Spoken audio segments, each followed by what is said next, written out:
All right. Well, now that we've got that out of the way, let's start off positive in a note talking about free agency. Now, you and I have talked a lot, and there are some things that we liked about this free agency period. There were some things that we disliked about the free agency period.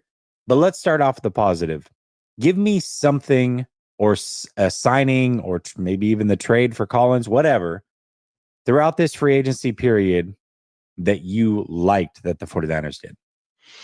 I like the pickup of Jordan Elliott. I really feel like the biggest thing that is being missed is I know that because we're reshuffling guys and we have to get back to dead set center as far as feeling comfortable with our overall team. So, you want to be able to, have a balanced approach.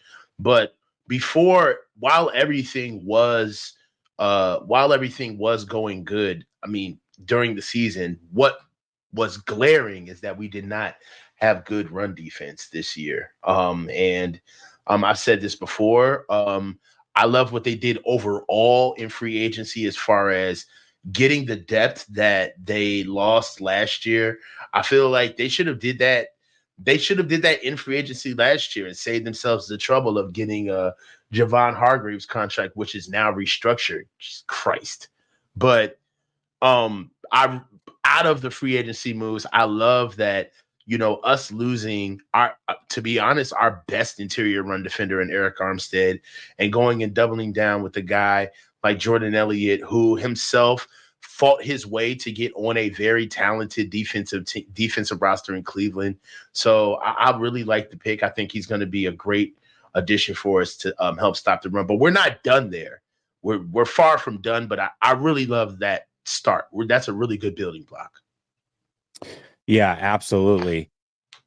Before we get too far into it, I want to invite. So we've got about 247 people watching between the two streams, but most of it is actually on Twitter. So I want to invite the people over on Twitter to come over to either one of our YouTube channels. You can come over to Last Second Sports, or you can come over to Bang Bang 49 and check it.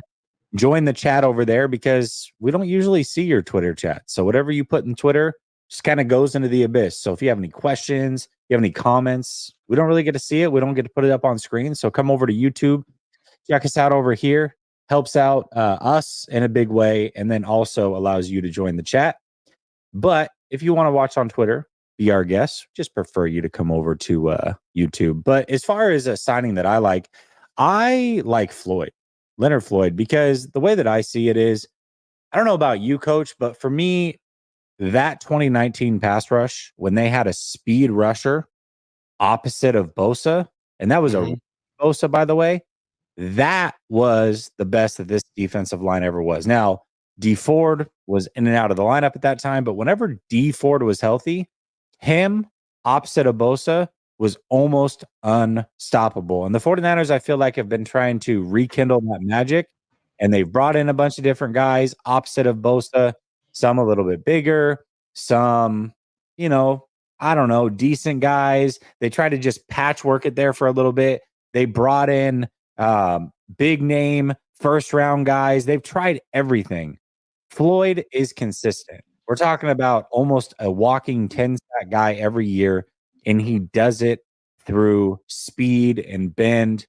I think he's perfect opposite of Bosa. And I think edge-wise, this might be the best tandem they've had since 2019. And it might be better just for the simple fact that Floyd's healthy, D Ford's not. Bosa is still Bosa, but he's not rookie Bosa. He's a better version of himself. So between those two, this might be the best edge pass rush that the 49ers have had during this regime. And if that's the case, I don't know how you can't like that. Yeah, I mean, I completely agree with all of those sentiments, Jesse. I mean, like you said, we really haven't had anything opposite Bosa from a consistent level on Leonard Floyd's Leonard's Floyd talent level since trying to do it with D Ford, and it never quite worked out. Outside of that, I mean, Charles Omenihu, honestly, I believe that if we would have kept Charles Omenihu, we probably would have had probably adequate, maybe not as polished as Leonard Floyd, but adequate pass rush as well as a good run defender, but he obviously priced himself out of the game because he got better while he was here. Outside of that, piecing together Randy Gregory, who was good at times, but really struggled against the run. And then Chase Young, which we all know is an effort machine. So I really do believe that this is the most polished, uh, durable, consistent pass rusher and athlete that we've had. And I watched Leonard Floyd's open presser on the his phone interview, and I liked what he had to say. He pretty much is a guy who's pretty much set in his ways of being an all-around ball player. You know, they asked him if he liked putting his hand in the dirt versus standing up. He said he didn't care. You know, he considers himself an athlete, and being ingratiated into any defense is pretty much his job description, not necessarily something that he has to struggle to do. That's what you want to hear about somebody coming into the defense. Now, I will say this. Tell me if you heard this or not. In the presser, his opening phone interview presser that he had today, there was a question. There was a lot of questions, but there was a question where it was asked, why did you choose the Niners? And he said, I had a lot of offers and I had a lot of people that were interested in me, but the Niners were the only team that didn't bullshit. They got straight to the point and showed me that they wanted me, right?